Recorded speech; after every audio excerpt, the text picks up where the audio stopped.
بسم اللہ الرحمن الرحیم۔ آپ صلی اللہ علیہ وسلم نے صحابہ رضی اللہ تعالیٰ عنہ کی محفلوں کو اگر خطبوں سے گرمایا، اپنی تقریروں سے بزم کو رقت آمیز کر دیا، اپنی پرسوز نصیحتوں سے آنسوؤں اور سسکیوں کا سما باندھ دیا، تو آپ صلی اللہ علیہ وسلم نے اپنی خوش مزاجی اور خوش طبعی سے مجلسوں کو گل گلزار بنا دیا۔ اس طرح زندگی کے نشیب و فراز میں جینے کا سہارا بھی دیا اور ہر مزاح کے ذریعے کوئی نہ کوئی حقیقت بھی ذہن نشین فرما دی۔ ایک واقعہ ہے کہ ایک بوڑھی عورت خدمت رسول صلی اللہ علیہ وسلم میں حاضر ہوئی اور عرض کیا، اے اللہ کے رسول صلی اللہ علیہ وسلم، میرے لیے دعا کیجیے کہ خدا مجھ کو جنت نصیب فرمائے۔ آپ صلی اللہ علیہ وسلم نے فرمایا، کوئی بڑھیا جنت میں نہ جائے گی۔ بڑھیا کی آنکھوں میں آنسو آ گئے اور وہ واپس جانے لگی۔ آپ صلی اللہ علیہ وسلم نے فرمایا، اللہ تعالیٰ تمہیں بڑھاپے کے ساتھ جنت میں نہیں لے جائے گا، بلکہ وہاں بڑھیا جوان ہو کر داخل ہوگی۔ اور یہ آیت تلاوت فرمائی، اِنَّا أَنشَأْنَاهُنَّ إِنشَاءً فَجَعَلْنَاهُنَّ أَبْكَارًا عُرُبًا أَتْرَابًا۔ سورہ واقعہ کی آیت ہے، ہم ان کو نئے سرے سے پیدا کریں گے۔ اس کا ترجمہ ہے کہ ہم ان کو نئے سرے سے پیدا کریں گے، انہیں باکرا بنائیں گے، اپنے شوہروں کو چاہنے والیاں اور عمر میں ہم سن۔ اس مزاح کو آپ صلی اللہ علیہ وسلم نے حد سے آگے نہیں بڑھنے دیا۔ جب دیکھا کہ بڑھیا پریشان ہو رہی ہے تو آپ صلی اللہ علیہ وسلم نے فوراً اسے تسلی بخش جواب دے کر اس کو مطمئن کر دیا، مگر اس مزاح کے ذریعے یہ بات واضح فرما دی کہ جنت میں بوڑھے جوان ہو کر جائیں گے، وہاں بڑھاپے کا کوئی نام و نشان نہیں ہوگا۔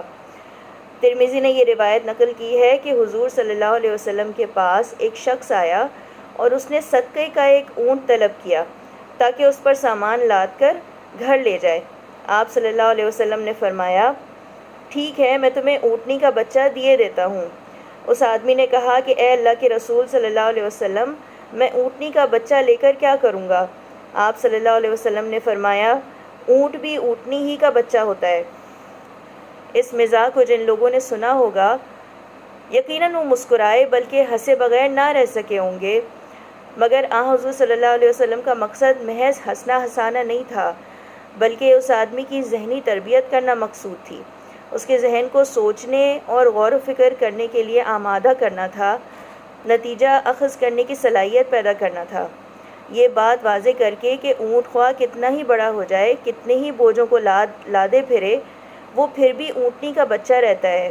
دراصل ایک کم ذہن آدمی کے لیے ذہانت کی صلاحیت پیدا کرنا تھی۔ ایسا بھی ہوتا کہ آپ صلی اللہ علیہ وسلم صرف مزاح فرماتے، کوئی مقصد پیش نظر نہ ہوتا، مگر توازن و اعتدال کو ہمیشہ ملحوظ رکھتے، مزاج کا رنگ آٹے میں نمک کی طرح ہلکا رہتا۔ پھر آپ صلی اللہ علیہ وسلم کے مزاح میں تو کسی کی دل آزاری ہوتی نہ کوئی بات خلاف حق ہوتی۔ ایک بار حضرت ابو ہریرہ رضی اللہ تعالیٰ عنہ نے تعجب سے کہا، کیا آپ صلی اللہ علیہ وسلم بھی ہم سے مزاح فرماتے ہیں؟ آپ صلی اللہ علیہ وسلم نے فرمایا، ہاں، مگر میں خلاف حق کوئی بات نہیں کہتا۔ دراصل مذہب کے بارے میں ہمیشہ لوگوں کا تصور یہ رہا ہے کہ اس کو ماننے والوں کی صورتیں ہر وقت روحانسی ہوں گی اور طبیعتیں خشک ہوں، مگر انقلابی کارناموں کو انجام دینے والے کے لیے ضروری ہے کہ وہ تبسم و مزاح سے فرائض حیات سے بوجھ کو ہلکا کر دے، مجلس میں شگفتگی کی فضا پیدا کر کے اپنے احباب کے غموں کا بوجھ ہلکا کر دے اور ان کے دلوں میں گھر کر لے۔ چنانچہ راوی آپ صلی اللہ علیہ وسلم کے بارے میں بیان کرتا ہے، جس کا ترجمہ ہے کہ آپ صلی اللہ علیہ وسلم بہت تبسم فرمانے والے اور ہنسنے والے تھے۔